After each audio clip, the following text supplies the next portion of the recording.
नमस्कार दोस्तों, स्वागत है आपका हमारे YouTube चैनल पीएससी एक्सीलेंस में। आज हम बात करेंगे हड़प्पा सभ्यता और वैदिक सभ्यता के बाद बौद्ध धर्म के बारे में या जैन धर्म के बारे में बात करेंगे। तो जैसे आपकी स्लाइड में मैंने 3 चीज़ मेंशन करके रखा है कि जैन धर्म के संस्थापक क्या थे। आप पॉइंट देख सकते हो, पॉइंट में मैंने मेंशन करके रखा है जैन धर्म के संस्थापक एवं प्रमुख तीर्थकार। तो जो संस्थापक थे उनका बेसिकली नाम है ऋषभदेव थे। तो जैन धर्म के जो संस्थापक हैं और प्रथम तीर्थकार कौन से हैं? ऋषभदेव हैं। और इनको क्या बोला जाता है? ऋग्वेद में इनका नाम आदिनाथ मिलता है, ठीक है ना। तो आपकी स्लाइड में ये मेंशन कर रखे हैं। दूसरा पॉइंट आपको देखने को मिलेगा कि प्रमुख जैन धर्म के संस्थापक की बात होगी, उसके बाद लिखा हुआ है कि प्रमुख तीर्थकार 2 लोग बहुत ज़्यादा इंपॉर्टेंट हो गए हैं। एक तीर्थकार हैं, तेसामे तीर्थकार हैं, जिनका नाम है पार्श्वनाथ था। और इनका जन्म जो हुआ था वो जन्म हुआ था बनारसी वर्तमान के वाराणसी बोला जाता है, काशी में हुआ था। अच्छा, इनका जो जन्म हुआ था बनारसी काशी में हुआ था। इनके जो पिता थे वो इनके पिताजी का जो नाम था, इनके पिताजी का नाम अश्वसेन था। और अश्वसेन क्या थे? अश्वसेन बेसिकली इक्ष्वाकु वंश के क्या होते थे? इक्ष्वाकु वंश से इनका संबंध था। मैं बात करूँ पार्श्वनाथ की, तो पार्श्वनाथ ने क्या होते 30 वर्ष में इन्होंने क्या किया था? संन्यास ग्रहण किया था। और पार्श्वनाथ 30 वर्ष में संन्यास ग्रहण किया था। और इसी टाइम पे उन्होंने 4 सत्य बोले थे, 4 आर्य सत्य बोलते हैं उन्होंने दिया था। आगे यही सत्य आपको क्या मिलेगा? 4 महाव्रत में मिलेगा, 5 महाव्रत मिलेगा, जिनमें से बौद्ध क्या होता है महावीर स्वामी ने उसे जोड़ा के रखा है। तो मैं बात करूं पार्श्वनाथ जी का, तो पार्श्वनाथ जी ने 4 जो सत्य बोले हैं, जो 4 आर्य सत्य बोले हैं, उसमें पहला मिलेगा अस्तेय, पहला अस्तेय मिलेगा, दूसरा अपरिग्रह मिलेगा, और तीसरा इसमें मिलेगा अहिंसा। तो 4 मिलेंगे, 1 सत्य मिलेगा। तो आपकी स्लाइड में मैंने उसे मेंशन करके रखा है, वो आप देख लोगे। तो इसमें 4 मिलते हैं, 1 सत्य मिलता है, ठीक है। तो 4 में हो सकता है असत्य, मतलब अहिंसा, अस्तेय और अपरिग्रह, इन्होंने दिया है। तो किसने दिया है? तो वो पार्श्वनाथ जी ने थे। पार्श्वनाथ जी के बाद एक ज़्यादा इंपॉर्टेंट हो जाते हैं, उनको बोला जाता है महावीर स्वामी के बारे में हम थोड़ा सा डीप में पढ़ेंगे। महावीर स्वामी की मैं बात करूं तो इनका जो जन्म हुआ था वो 24वें तीर्थकार, आपको याद रखना क्या चाहिए कि वो 24वें तीर्थकार थे। और इनका जन्म जो हुआ था कुंडग्राम में हुआ था, मतलब 540 ईसा पूर्व में कुंडग्राम में हुआ था, जो वर्तमान में वैशाली जिले में था। मैं बात करूँ इनके पिताजी का नाम, तो इनके पिताजी का जो नाम था वो सिद्धार्थक था। इनके पिताजी का नाम सिद्धार्थक था, जो जात्रक कुल के सरदार थे। और इनकी अगर मैं माता की बात करूँ तो इनकी माता का नाम त्रिशला था, और वो भी त्रिशला क्या थी? वो लिच्छवी वंश के जो राजा थे, लिच्छवी वंश के राजा चेटक की बहन थी। तो लिच्छवी वंश के जो राजा थे चेटक की बहन थी, कुल मिलाकर आपको याद रखना चाहिए। और ही ज़्यादा इंपॉर्टेंट हो जाता है कि इनकी धर्मपत्नी का क्या नाम है? इनकी धर्मपत्नी मतलब महावीर स्वामी की धर्मपत्नी का क्या नाम था? तो उनका नाम यशोदा था। और इनकी जो पुत्री बोला जाता है, तो इनकी पुत्री जो थी अनोजा प्रियदर्शनी थी। तो आपकी स्लाइड को मैं थोड़ा सा पढ़ के दिखा देता हूँ। ये थोड़ा सा बेसिक इंपॉर्टेंट है, मैंने जो चीज़ें मेंशन करके रखा है उसी को मैंने बताया कि संस्थापक कौन थे और प्रमुख तीर्थकार कौन थे। तो संस्थापक में आपको ऋषभदेव मिलेंगे, संस्थापक में आपको ऋषभदेव मिलेंगे, जो प्रथम तीर्थकार भी थे। तो 30वें और 24वें जो तीर्थकार थे वो महावीर थे। 30वें जो थे वो से पार्श्वनाथ थे। पार्श्वनाथ को इसीलिए मैंने बोल दिया पार्श्वनाथ की। इनका जन्म कहाँ पे हुआ था? इनका जन्म वाराणसी। इनके पिताजी का क्या नाम था? पिताजी किस वंश से थे और किन उम्र में इन्होंने संन्यास ग्रहण किया था, इसके बारे में मैंने ऑलरेडी आपको बता दिया। और इन्होंने 4 जो सत्य बताया था उसका भी मैंने वर्णन कर दिया। 4 सत्य में इसीलिए मैंने बोला कि 4 हैं, 1 सा है। तो 4 में आप समझ सकते हो। मैं आपकी स्लाइड पढ़ के दिखा देता हूँ। प्रथम तीर्थकार ऋषभदेव थे, जिनको ऋग्वेद में आदिनाथ भी बोला जाता है। ऋग्वेद के बाद एक और है अरस्टिनेमी है, उनका भी ऋग्वेद में नाम वर्णन किया गया है। और अरस्टिनेमी को ये भी बोला जाता है कि वो कृष्ण के चचेरे भाई भी बोला जाता है। तो वो आपको अगली साइड में मिलेगा। इसमें लिखा है ऋषभदेव आदिनाथ थे, जैन धर्म के संस्थापक एवं पहले तीर्थकार थे। 30वें तीर्थकार जो इसमें लिखा हुआ है पार्श्वनाथ थे। इनकी जन्म स्थान काशी वाराणसी है। वंश की मैं बात करूँ इक्ष्वाकु वंश थे। पिता का जो नाम है वो अश्वसेन थे। 30 वर्ष की आयु में इन्होंने संन्यास ग्रहण की थी। इसी का पालन ये भी करते हैं। महावीर स्वामी भी 30 वर्ष की आयु में संन्यास ग्रहण करते हैं। और उस टाइम पे ये अपने भाई से नंदीवर्धन से वो क्या बोलते हैं अग्जान लेके जाते हैं, संन्यास ग्रहण करते हैं। तो उसे अगली साइड में मिलेगा। इन्होंने 4 मुख्य जो व्रत बताया है उसमें लिखा है अहिंसा, हिंसा न करना, सत्य सत्य बोलना, अस्तेय चोरी ना करना, अपरिग्रह माने संपत्ति न रखना, ठीक है ना। और 24वां में जो तीर्थकार है उसे बोला जाता है महावीर जी हैं। और अच्छा महावीर हैं, इसमें जो स्लाइड में लिखा हुआ पढ़ के मैं दिखा देता हूँ। 24वें तीर्थकार महावीर स्वामी हैं। इनका बचपन का नाम वर्धमान था। जन्म इनको 540 ईसा पूर्व में हुआ था और वो कहाँ पे से कुंडग्राम वैशाली में हुआ था। इनके पिताजी का नाम जो था सिद्धार्थक था, जो जात्रक कुल के सरदार थे। इनकी माता का नाम त्रिशला था, जो क्या बोलते हैं चेटक की बहन थी। और जो चेटक थे वो लिच्छवी वंश के राजा थे। इनकी जो पत्नी थी यशोदा थी और इनकी जो पुत्री थी अन्नोजा प्रियदर्शनी थी। इसलिए मैंने ये स्लाइड आपको मेंशन करके दिखा दिया है। अगर नेक्स्ट स्लाइड में मैं आता हूँ, नेक्स्ट स्लाइड में उन्हीं के बारे में है, महावीर के बारे में है। तो वो थोड़ा सा मैं स्लाइड को पढ़ के नहीं दिखाता हूँ। महावीर गौतम क्या बोलते हैं, महावीर के बारे में ही लिखा गया कि महावीर, इसमें लिखा हुआ संन्यास एवं ज्ञान। तो महावीर को संन्यास कहाँ मिला था और ज्ञान कहाँ मिला था। दो शब्द इसमें इंपॉर्टेंट है, संन्यास एवं ज्ञान। तो जो संन्यास लेने का जो टाइम पीरियड था, इन्होंने 30 वर्ष की आयु में माता पिता की मृत्यु के बाद इन्होंने संन्यास ग्रहण किया, संन्यास के लिए अनुमति प्राप्त की थी अपने भाई नंदीवर्धन से, ठीक है ना। अच्छा 20 साल की कठोर तपस्या के बाद इन्होंने क्या हुआ था, 12 वर्ष की कठोर तपस्या के बाद इनको ज्ञान की प्राप्ति होती। और ज्ञान प्राप्ति के जो स्थान इसमें है, ज्ञान प्राप्ति के जो इसमें स्थान इंक्लूड किया गया है, उसमें लिखा हुआ है जृंभिका। क्या लिखा है, जृंभिका ग्राम के समीप ऋजुपालिका नदी के तट पर और साल वृक्ष के नीचे इनको ज्ञान की प्राप्ति होती है, ठीक है ना। ज्ञान प्राप्ति के बाद इनको 3 नामों से बोला गया है। जिन का मतलब होता है विजेता, दूसरा नाम है अहर्त मतलब होता है पूजनी, और तीसरा नाम बोला जाता है इसमें इनके लिए यूज किया गया, तीसरा नाम है निर्ग्रंथ। क्या बोला था, निर्ग्रंथ। निर्ग्रंथ का मतलब होता है बंधनहीन। तो ये भी याद रखना चाहिए। निर्ग्रंथ शब्द का इम्पोर्टेंट या इसलिए भी हो जाता है, निर्ग्रंथ आगे शब्द यूज़ किया जाता है। जो प्रथम अनुयायी होते थे, मतलब जैन धर्म के जो प्रथम अनुयायी होते थे, महावीर के जो प्रथम अनुयायी होते थे, उसे निर्ग्रंथ बोला जाता। इसे मैंने मेंशन करके रखा था, आप स्लाइड देखोगे समझ में आ जाएगा। और उसके बाद है उपदेश एवं अनुयायी। इसमें भी 2 शब्द आपको मिलेगा। उपदेश किस भाषा में दी गई है, तो उपदेश दिया गया है आपको प्राकृतिक भाषा में। किसमें, प्राकृतिक भाषा। प्राकृतिक का मतलब होता है उस टाइम पे जो प्राकृतिक भाषा थी वो अर्ध मगधी थी, प्राकृतिक भाषा में दी थी, ठीक है। अनुयायी की मैं बात करूं तो इनके जो प्रथम अनुयायी थे, महावीर स्वामी के प्रथम अनुयायी, उनके खुद दामाद थे। उनके जो दामाद थे उनका जो नाम लिखा हुआ है इसमें जामिली लिखा हुआ है, जामिल जो है, ठीक है। जामिल इनके प्रमुख अनुयायी थे, ठीक है ना। और अनुयायी की मैं बात करूं, प्रथम बौद्ध भिक्षुणी जो महिला थी उसका नाम था, क्या था, चंपा नाम था। उनका नाम चंपा था। और चंपा जो थी वो क्या थी, नरेश दधिवाहन की जो थी पुत्री थी। तो इसमें ये लिखा हुआ है, ठीक है ना। तो बेसिकली मैं आपकी स्लाइड पढ़ के दिखाता हूँ। मैं दोबारा रिपीट कर देता हूँ। जैन धर्म की मैं बात कर रहा हूँ, जैन धर्म के अंदर मैं बात कर रहा हूँ महावीर स्वामी की मैं कौन सी बात कर रहा हूँ, महावीर स्वामी के संन्यास एवं उनकी ज्ञान की बात कर रहा हूँ। संन्यास उन्होंने 30 वर्ष की आयु में ली थी। अपने भाई नंदीवर्धन के आज्ञा के बाद उन्होंने की थी। 12 वर्ष को उन्होंने कठोर तपस्या की थी। कठोर तपस्या के बाद उनको जो ज्ञान की प्राप्ति हुई थी वो क्या हुई थी, ज्ञान की प्राप्ति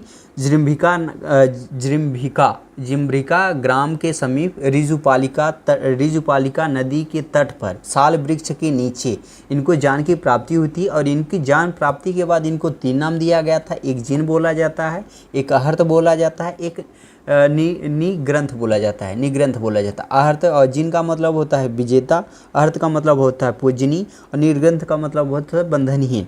इसी चीज़ को थोड़ा सा नेक्स्ट स्लाइड में आप नेक्स्ट पॉइंट आगे बढ़ाया जाता है। इनके अनुयायी कौन थे, अनुयायी के बाद इनके उपदेश क्या थे। इनकी उपदेश मैं बोलता हूँ प्राकृतिक भाषा में था। प्राकृतिक भाषा का मतलब होता है अर्धमगधी। और इनके जो प्रमुख जो प्रथम इसमें लिखा हुआ प्रथम जो इनके अनुयायी थे, इनके खुद के दामाद थे जिनका नाम है जामिल था। और इनकी प्रथम बौद्ध भिक्षुणी महिला जो थी वो चंपा थी। और चंपा कौन थी, वो दधिवाहन के जो थे, मतलब दधिवाहन जो नरेश हैं उनकी बहन थी। तो ये आपकी स्लाइड को मैं थोड़ा सा आपकी स्लाइड को पढ़ के दिखा देता हूँ। प्रारंभिक जीवन, बचपन का नाम महावीर बौद्ध का वर्धमान था। इनका जन्म 540 ईसा पूर्व कुंडग्राम वैशाली में हुआ था। पिता का नाम सिद्धार्थक था, माता का नाम त्रिशला था, पत्नी का नाम यशोदा था, पुत्री का नाम अन्नोजा प्रियदर्शनी था। संन्यास एवं ज्ञान में आपको देखने को मिलेगा 30 वर्ष की आयु में में माता पिता की मृत्यु के बाद तो बड़े भाई नंदीवर्धन की अनुमति के बाद इन्होंने संन्यास ग्रहण किया था। 12 वर्ष के कठोर तपस्या के बाद इन्होंने ज्ञान इनकी प्राप्ति हुई थी। ज्ञान की प्राप्ति का थे जृंभिका ग्राम के समीप ऋजुपालिका नदी के तट पर साल वृक्ष के नीचे इनको ज्ञान की प्राप्ति होती है। ज्ञान प्राप्ति के बाद इनको जो उपाधियाँ दी गई उनमें जिन है, अहर्त है, निर्ग्रंथ है। ठीक है, ये आपको मिलेगा। इसके बाद उपदेश एवं अनुनायी है, तो आप इसमें लिखा उपदेश की भाषा प्राकृतिक थी जिसे बोला जाता है अर्धमगधी। अनुनायी प्रारंभिक अनुनायी जो थे उनको निर्ग्रंथ बोला जाता था। प्रथम अनुनायी जो थे जामिल थे, जो महावीर के दामाद थे। प्रथम जैन भिक्षुणी जो थी चंपा थी, और वो क्या थी, नरेश दधी वाहन की पुत्री थी। इसलिए मैंने सेकंड स्लाइड आपको देखने को मिलेगा। सेकंड स्लाइड के बाद थर्ड स्लाइड है। थर्ड स्लाइड में मैंने जो मेंशन करके रखा है वो संगठन है। संगठन की मैं बात करूं तो जो महावीर स्वामी थे, वो महावीर जो स्वामी थे अपने मतलब क्या बोलते हैं, अपने शिष्यों को 11 गणधरों में विभाजित किया था, 11 भागों में या गणधरों में विभाजित किया था। उनमें जो एक गणधर में जो बचा हुआ था, तो इसमें लिखेगा, इसमें से केवल आर्य सुधर्मा महावीर की मृत्यु के बाद जीवित रहा। आर्य सुधर्मा को ही जैन धर्म का प्रथम थेरा या मुख्य उपदेशक बना। ठीक है, यह माना गया। खैर ये थोड़ा सा बेसिक नहीं है, पर ज़्यादा इंपॉर्टेंट हो जाता है कि इसमें जो लिखा है प्रमुख जैन तीर्थकार एवं उनके प्रतीक चिन्ह। जो प्रमुख जैन धर्म है या जैन तीर्थकार हैं, तो आपको मैंने इसीलिए बोला कि शुरू के जो एक प्रथम तीर्थकार कौन से, ऋषभदेव थे। तीसा में जो तीर्थकार थे उनका नाम क्या था, पार्श्वनाथ था। उसके बाद 30 में पार्श्वनाथ थे, 24 में जो है महावीर बुद्ध थे। ठीक है ना, सॉरी महावीर स्वामी थे, तो वो आपको महावीर स्वामी है। अब इसीलिए उसको याद रखना जरूरी हो जाता है। अब मैं बात करूं प्रथम जो आपके तीर्थकार थे उनका नाम था ऋषभदेव। ऋषभदेव के जो प्रतीक चिन्ह है वो बैल है। क्या होता है, बैल। दूसरे जो हमारे क्या बोलते हैं तीर्थकार हैं उनका नाम है अजीतनाथ है।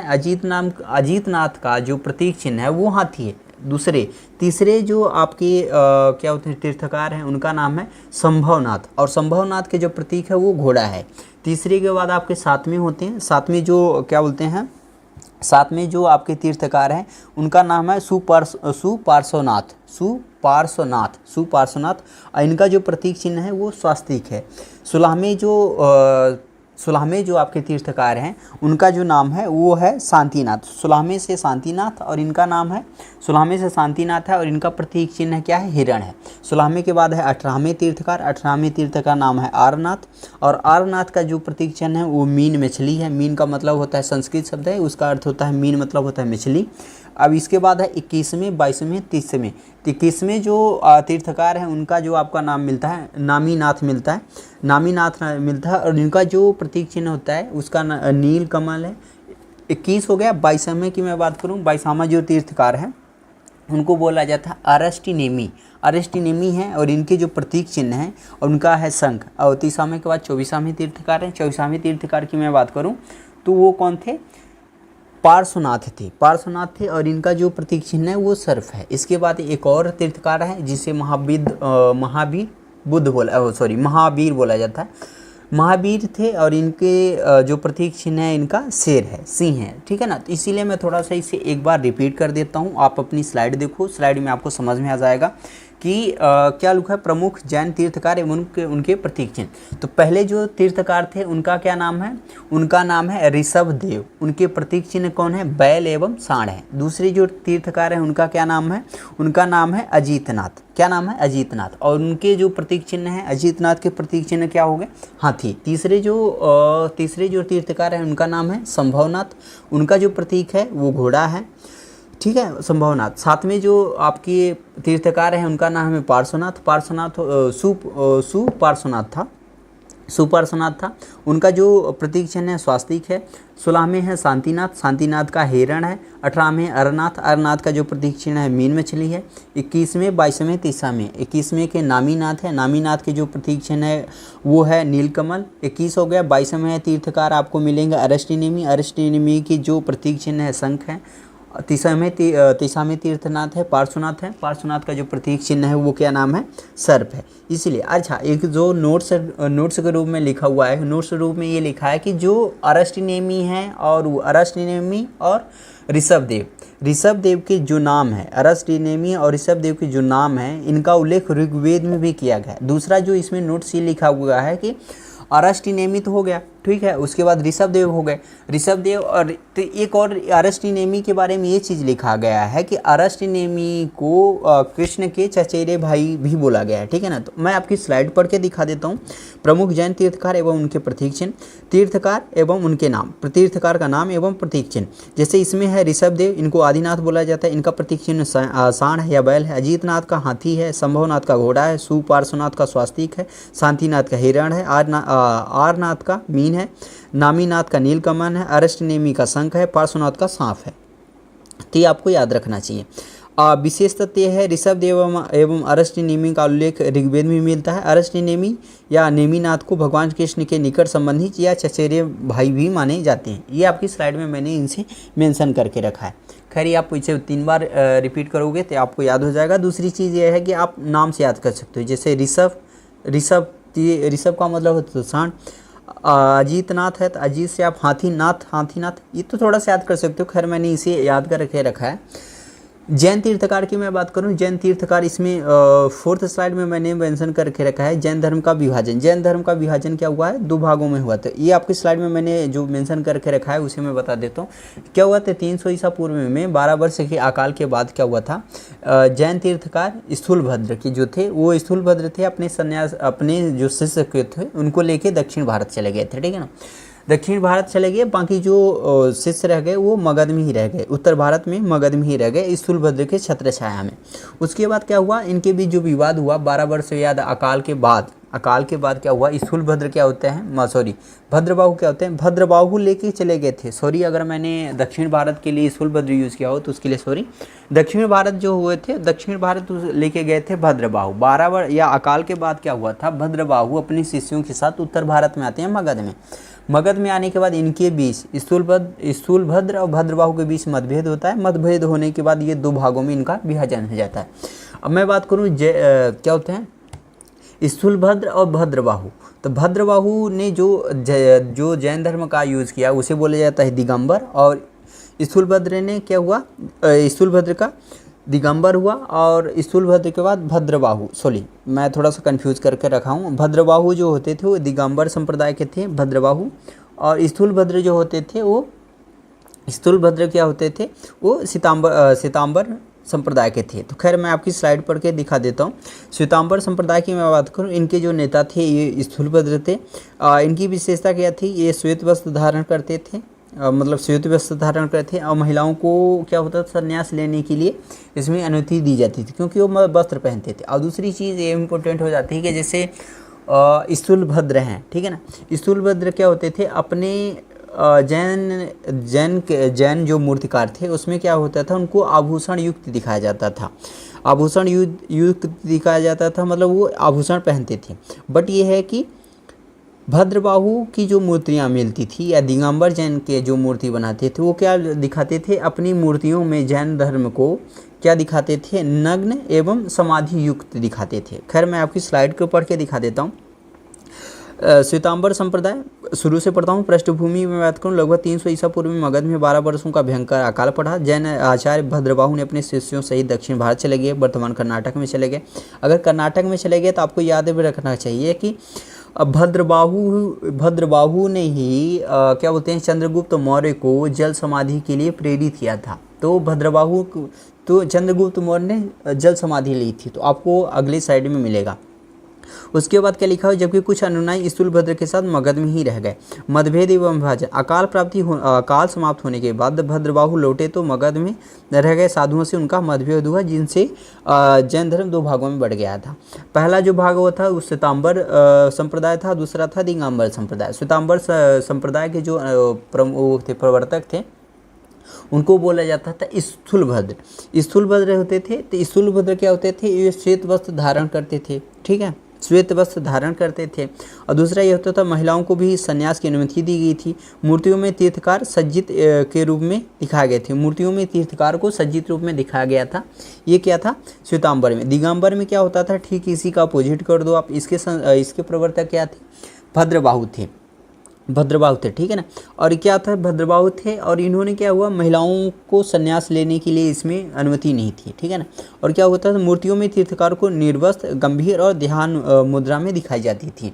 जैसे एक और आगे आपको स्लाइड में मिलेगा कि इसमें महावीर स्वामी की जो तीर्थ बनी है, मूर्ति बनी है, इसी रूप में मिली है। खैर मैं आता हूँ अपनी नेक्स्ट स्लाइड में। नेक्स्ट स्लाइड में मैंने मेंशन करके रखा है जैन धर्म की संगतियाँ या संगीतियाँ।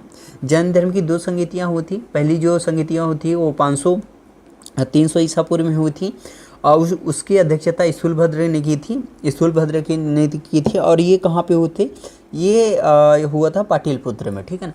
पाटलिपुत्र में था। तो इस टाइम पे क्या किया गया था कि आचार्यों ने जैन धर्म के मूल उपदेशों का संकलन किया था, ठीक है ना। आचार्यों ने जैन धर्म के मूल उपदेशों का संकलन किया था 300 ईसा पूर्व में। इसकी अध्यक्षता कौन की थी, इसकी अध्यक्षता स्थूलभद्र ने की थी। और स्थूलभद्र ने इसकी अध्यक्षता कहाँ पे की थी, पाटलिपुत्र में की थी। दूसरा जो संगीतियाँ हुई थी वो कहाँ से हुई थी, 530 ईसा पूर्व में हुआ था। और उसका स्थान जो मैं बात करूँ बल्लाभी गुजरात में हुआ था। इसकी अध्यक्षता जो की थी क्षमा श्रवण ने की थी। क्षमा श्रवण ने इसकी अध्यक्षता की थी। और श्वेतांबरों ने जैन आगम ग्रंथों का अंतिम संकलन एवं लेखन किया था। श्वेतांबर और दिगंबर में डिवाइड है। श्वेतांबर का सीधा मतलब है स्थूलभद्र के संगठन के लोग हैं, ठीक है ना। तो उन्होंने इसका संकलन किया था। इसके अतिरिक्त आ जाएगा जैन धर्म के प्रमुख सिद्धांत। जैन धर्म के 3-4 सिद्धांत इंपॉर्टेंट हो जाते हैं। त्रिरत्न, एक हो जाता है त्रिरत्न, दूसरा हो जाता है पंच महाव्रत और तीसरा होता है जैन धर्म के 4 वर। तो जैसे मैं ये आपकी स्लाइड में देख लूँगा, खैर उससे मैं पढ़ के नहीं दिखाऊँ, पढ़ के दिखा देता हूँ। जैन संगीतियाँ, तो इसमें पहला जो लिखा हुआ है लगभग 300 ईसा पूर्व में जैन संगीतियों का जो समिति हुई थी वो कहाँ हुई थी, पाटलिपुत्र में। इसकी अध्यक्षता स्थूलभद्र ने की थी। आचार्यों ने प्रमुख कार्य क्या किया था, आचार्यों ने जैन धर्म के मूल उपदेशों का संकलन किया था, मूल उपदेशों का संकलन किया था। दूसरा जो लिखा हुआ है 512 ईस्वी पूर्व हुआ था। इसकी अध्यक्षता जो की थी क्षमा श्रवण ने की थी। और यह स्थान था बल्लाभी गुट। खैर इसे मैं बता चुका हूँ। नेक्स्ट आता हूँ, जैन धर्म के प्रमुख सिद्धांत है त्रिरत्न बोला गया है। त्रिरत्न में सम्यक दर्शन होता है, सम्यक आचरण होता है और सम्यक ज्ञान होता है। सम्यक दर्शन का मतलब होता है श्रद्धा के भाव से देखना, सम्यक दर्शन। और सम्यक दर्शन के बाद सम्यक ज्ञान होता है। सम्यक ज्ञान का मतलब सही जान लेना। और सम्यक दर्शन, सम्यक ज्ञान और सम्यक आचरण का मतलब होता है सही आचरण करना। ये इसमें त्रिरत्न में ये इंक्लूड किया जाता है। सम्यक दर्शन, सम्यक आचरण और सम्यक ज्ञान, ये थोड़े से इंपॉर्टेंट हो जाते हैं। इसके अतिरिक्त हो जाता है 5 महाव्रत हैं। 5 महाव्रत में 4 शुरू के जो 4 हैं उनको इंक्लूड किया जाता है। लास्ट में महावीर स्वामी ने इसमें इंक्लूड करके रखा है वो ब्रह्मचर्य। तो जो 5 महाव्रत हैं उनमें से एक महाव्रत है, आपको एक महाव्रत मिलता है, उसे बोला जाता है, पहला तो आपको मिलेगा अहिंसा, दूसरा आपको मिलेगा सत्य, अहिंसा ना करना मतलब अहिंसा, हिंसा ना करना। दूसरा होता है सत्य, तीसरा होता है अस्तेय, चौथा है अपरिग्रह और पांचवा इसमें ब्रह्मचर्य। इसको इन्होंने इंक्लूड करके रखा है, महावीर स्वामी ने इसको इंक्लूड करके रखा है। अच्छा, जैन धर्म के 4 जो दान हैं या जो 4 दान हैं उसमें क्या होता था, इसमें लिखा हुआ शिक्षा, अन्न, चिकित्सा, आवास। और इसी के माध्यम से क्या होता है, इस सिद्धांतों ने जैन धर्म को जीवन प्रिय या जनप्रिय बनाने में मदद की। तो खैर मैं आपकी स्लाइड पर दिखा देता हूँ। जैन धर्म के प्रमुख सिद्धांत हैं, इसमें त्रिरत्न है। पहला है त्रिरत्न, सम्यक दर्शन, सही दृष्टिकोण या श्रद्धा के भाव से देखना। सम्यक ज्ञान होता है, सही ज्ञान होता है। सम्यक आचरण होता है, सही आचरण करना। इसे अपनाने से ही मोक्ष की प्राप्ति संभव मानी जाती है। 5 महाव्रत है, अहिंसा, हिंसा, प्राणी हिंसा ना करना, सत्य वचन बोलना, अस्तेय चोरी ना करना, अपरिग्रह संपत्ति का त्याग करना, ब्रह्मचार्य शील एवं संयम का पालन करना। जैन धर्म के 4 वर या दान, इसमें शिक्षा है, अन्न है, चिकित्सा है, आवास है। इन सिद्धांतों ने जैन धर्म को जनप्रिय बनाया। इन सिद्धांतों के बाद जैन धर्म जनप्रिय तो बना। इसके बाद ये भी हो जाता है कि जैन धर्म के प्रिय होने का एक कारण ये भी हो सकता है कि वो प्राकृतिक भाषा में अपने उपदेश देते थे, जिनसे जन सामान्य के बीच उनकी अच्छी खासी जान पहचान हो जाती थी। इसके बाद मैं बात करूँ इनकी दार्शनिक मान्यता की। तो जैन धर्म की जो दार्शनिक मान्यता थी, पहली चीज़ तो सबसे ज़्यादा इम्पोर्टेंट हो जाता है कि ये ईश्वर को नहीं मानते थे, ईश्वर की मान्यता नहीं थी।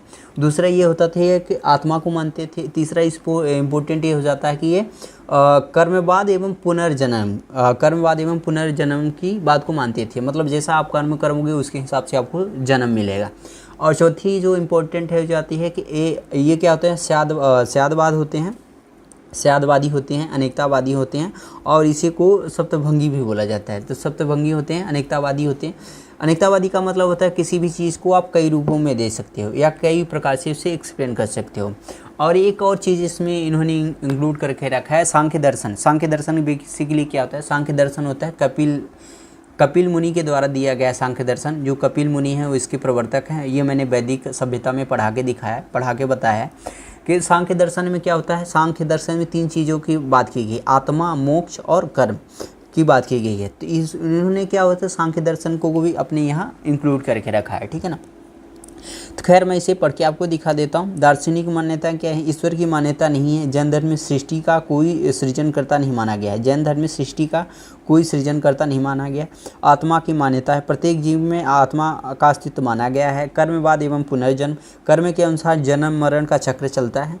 स्यादवाद, अनेकतावाद और सप्तभंगी ज्ञान, सत्य को सापेक्ष माना गया है, किसी भी वस्तु को अनेक दृष्टि से समझा जा सकता है। इन्होंने इसे बोल के रखा है। इसमें और है सांख्य दर्शन से प्रभाव, आत्मा, कर्म और मोक्ष संबंधी विचार सांख्य दर्शन से ग्रहण किया गया है। क्योंकि इन्होंने जो अभी आप पिछले स्लाइड में पढ़े होंगे कि जो 2 संगतियाँ हुई हैं, उन संगतियों में आपको मिलेगा कि जो प्रमुख तीर्थकार थे उनके उपदेशों का संकलन किया गया, उसी उपदेश में इसको भी संकलित किया गया। सांख्य दर्शन के जो विचार हैं उसी में इंक्लूड करके रखा है। आगे आपको मिलेगा खैर कि किसने इसका संकलन करके रखा। मैं चौथी नेक्स्ट चीज़ में आता हूँ। जैन धर्म को मानने वाले प्रमुख जो राजा थे, इसमें जो प्रमुख राजा हैं 2-3 इम्पोर्टेंट हो जाते हैं। जैसे चंदेल वंश के जो राजा हैं, चंदेल जो राजा हैं, उन्होंने क्या खजुराहो में जैन धर्म की मूर्ति बनाया है, पहली चीज़। दूसरा है चंद्रगुप्त जो मौर्य हैं, चंद्रगुप्त मौर्य हैं, वो क्या होता है, स्थूलभद्र के कहने पर, भद्रबाहु के कहने पर क्या होता है, भद्रबाहु के शिष्य बने थे और इन्होंने श्रवणबेलगोला में जल समाधि ली थी। ये 2 लोग तो इम्पोर्टेंट हो जाते हैं। एक हो जाते हैं कलिंग नरेश खारवेल जो होते हैं, वो खारवेल होते हैं, हाथी गुहा प्लेग में इनका वर्णन मिलता है। मोघवर्ष जो होते हैं वो भी जैन धर्म के अनुयायी होते हैं। चंदेल शासक तो मैंने पहले ही बता दिया है। उदयन हो गया, बंदराज हो गए, ये थोड़े से हैं। तो खैर मैं आपकी स्लाइड पढ़ के दिखाता हूँ। तो जैन धर्म को मानने वाले प्रमुख जो राजा थे, उदयन थे, बंदराज थे, और उसके बाद है बंदराजा थे। फिर उसके बाद चंद्रगुप्त मौर्य भद्रबाहु के शिष्य थे, जो श्रवणबेलगोला में समाधि थी, जल समाधि ली थी। कलिंग नरेश खारवेल हाथी गुफा अभिलेख में इनका वर्णन है। दूसरा राष्ट्रकूट राजा अमोघवर्ष थे। तीसरा चंदेल शासक थे। और ये सबसे ज़्यादा इम्पोर्टेंट है, मैं बात दक्षिण भारत की मैं बात कर रहा हूँ। मैसूर के गंग वंश के मंत्री चामुंडा, इनके प्रोत्साहन से श्रवणबेलगोला में 10वीं शताब्दी के मध्य में गोमतेश्वर बाहुबली की विशाल प्रतिमा की स्थापना की गई थी। तो ये आपको थोड़ा सा देखने को मिलेगा।